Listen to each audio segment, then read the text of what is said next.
Lightly, the feet of summer press our earth. Bright are her smiles, her songs full of mirth. The sweet and gladsome music of her voice saith to each sad and weary heart, rejoice. And words of calm rebuke she speaketh slow to those who cause the weariness and woe. The selfish, who for wealth and power seek, and use them oft to wrong and crush the weak. Less deep and strong becomes their sense of right by the too tempting consciousness of might. Can motives such as these prompt generous deeds to lessen and relieve humanity's great needs? No, not of goods for others can be done, till actions spring from principle alone. My name is Charlotte Fortin, and I'd like to tell you a little bit about myself.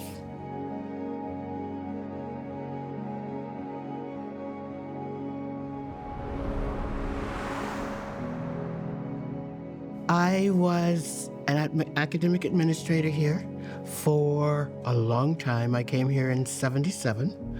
It's 1979-ish. And one of my friends is Professor Joan Maloney, who is in the history department. And she comes running into my office and she says, "Gwen, I think I found the first Black graduate." She had been going through things in the archives and must have found a picture that was this young woman that was not white. She began to dig. I began to dig. She would bring me stuff. She's like, "Charlotte Fortin, and here's what I found out." And she was from Philadelphia.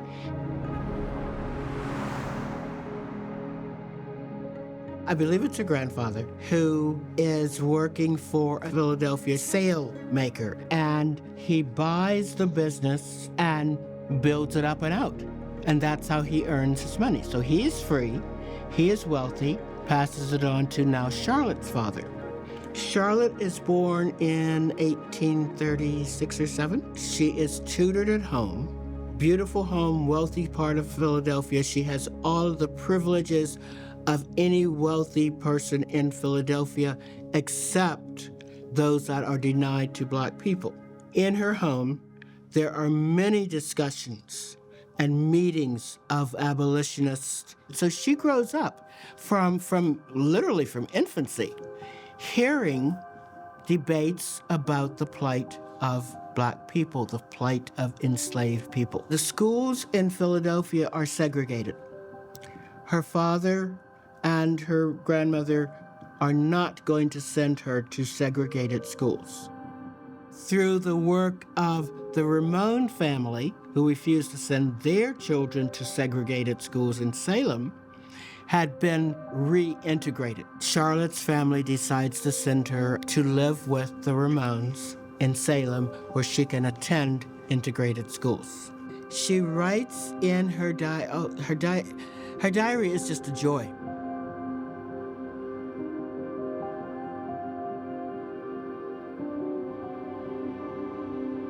Salem, May 1854. A wish to record the passing events of my life, which, even if quite unimportant to others, naturally possesses great interest to myself, and of which it will be pleasant to have some remembrance, has induced me to commence this journal. It will doubtless enable me to judge correctly the growth and improvement of my mind from year to year. She finishes the equivalent of what we would call a high school education, wants to stay because Salem Normal has just opened. Her father gives her permission to stay. This is where she comes. She talks about seeing some of her classmates on the street and they barely acknowledge her. So the racism is there. She has a wonderful but painful passage. I wonder that every colored person is not a misanthrope. Surely we have everything to make us hate mankind. I have met girls in the schoolroom. They have been thoroughly kind and cordial to me. The next day, met them in the street. They feared to recognize me. Once I liked them, believing them incapable of such meanness. These are but trifles, certainly compared to the great public wrongs which we as a people are obliged to endure. So I started to do some research and read her poetry, and that it started immediately tell me this is the sculpture I want to pursue. I want to be a part of it because her message is so important. The way she devoted all her life for education, for equality, and that really inspires me. Dr. Harrington went to the Board of Trustees. We want to recommend naming the library, which was the library, it wasn't named after anybody, after Charlotte Fortin. The board, I don't know how much they discussed it or, debated it, but we had this huge meeting room, and it was simply called the function hall. And they came back and said, name the function hall after her. The library was declared unsafe, the function room was torn down, stuff went into storage, and I sat with John one evening and I said, you've got to bring Charlotte back. This room became available, the former president's office, and now we have the Charlotte Fortin Legacy Room. The only two spaces named after people of color happen to be the conference rooms. Really doesn't give the same feeling when you're walking into a building.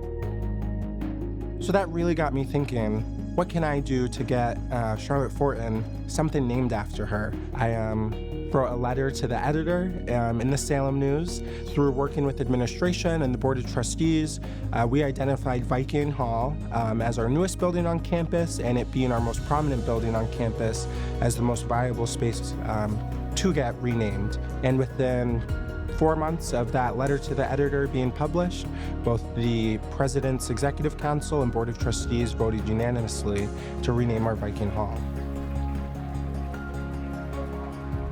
She finishes here in 1856 in that first graduating class. June 18, 1856. Amazing! Wonderful news I've heard today. It has completely astounded me. I have received the offer of a situation as a teacher in one of the public schools of this city, of this conservative, aristocratic old city of Salem. Can it be true? It seems impossible. I shall commence tomorrow. Meanwhile, the war has started. The Union Army comes down the coast and they come into the mainland through the Sea Islands. So they are liberating, if you will, those islands as they move to the mainland. And so there's a movement to bring in teachers from the normal schools to teach the newly freed slaves on the islands.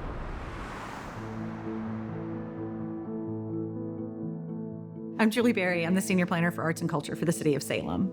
My job encompasses a wide variety of arts and culture-related activities for Salem and the community.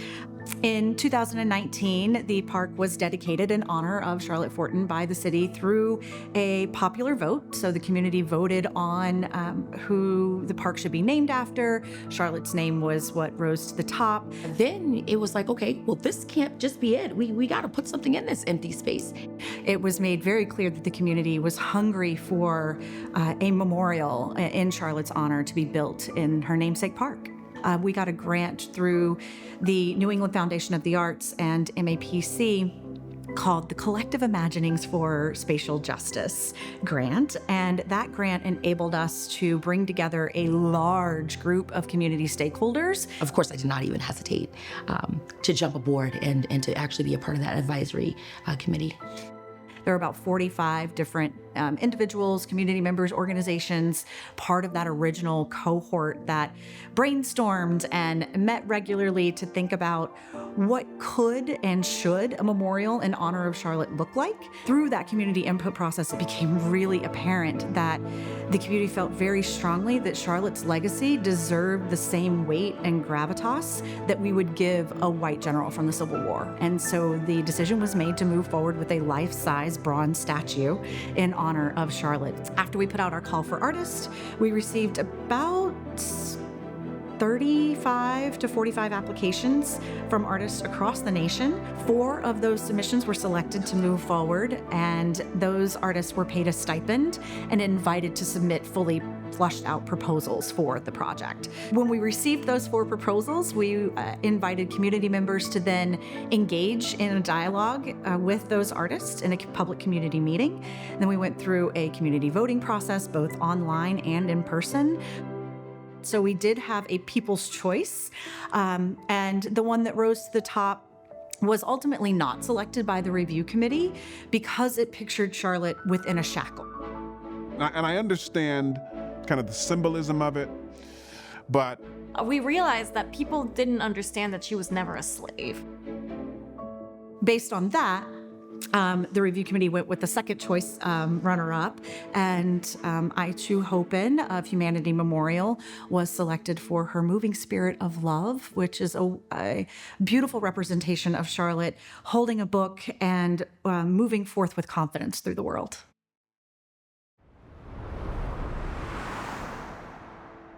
At this point, she writes 2 articles for The Atlantic, in which she writes about teaching in the Sea Islands. May 1864. I never before saw children so eager to learn, although I had had several years of experience in New England schools. They come here as other children go to play. My heart sings a song of thanksgiving at the thought that even I am permitted to do something for a long abused race. I have this image of this very proper mid-19th century young woman on the Sea Islands in 90-degree heat with scorpions and snakes and teaching mothers with babies to really, really elderly people because they understand the value of education, and that Charlotte must be as alien to them, these folks who have known nothing but enslavement, as they are to her. She marries one of the Grimke's, and there's another story there because the Grimke's is a very complicated mixed family. They move to Washington. They have a child who does not survive. Charlotte's own health is problematic throughout her life.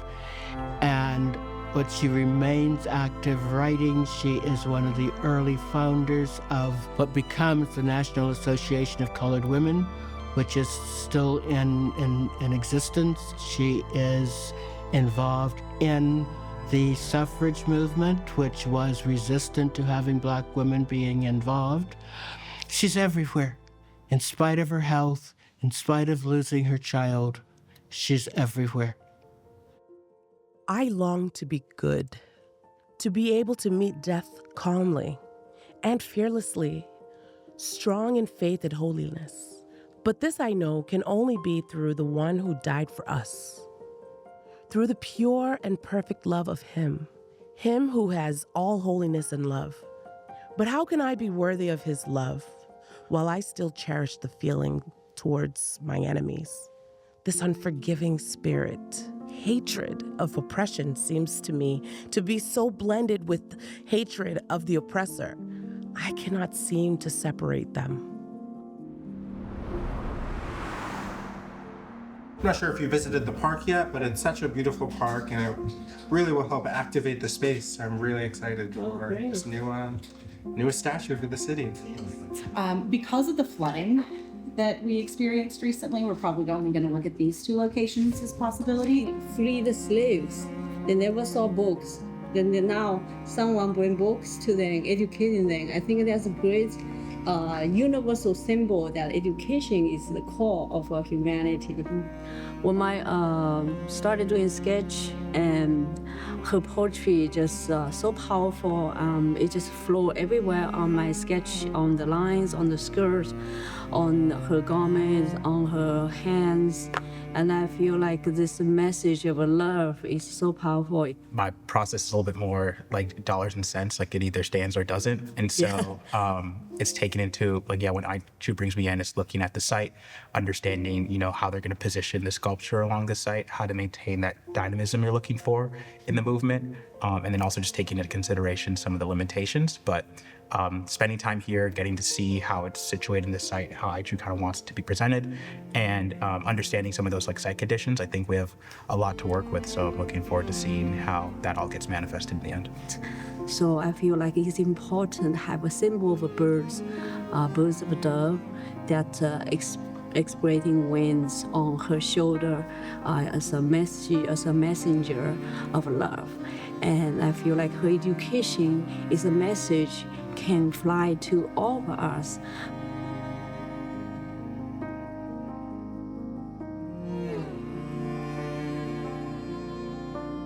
You've heard a lot about Charlotte's leadership, Charlotte's passion, Charlotte's values. This day represents so much. This act was no small thing. It was a declaration, a collective decision to elevate a woman who represents the best of Salem's values: courage, education, and justice.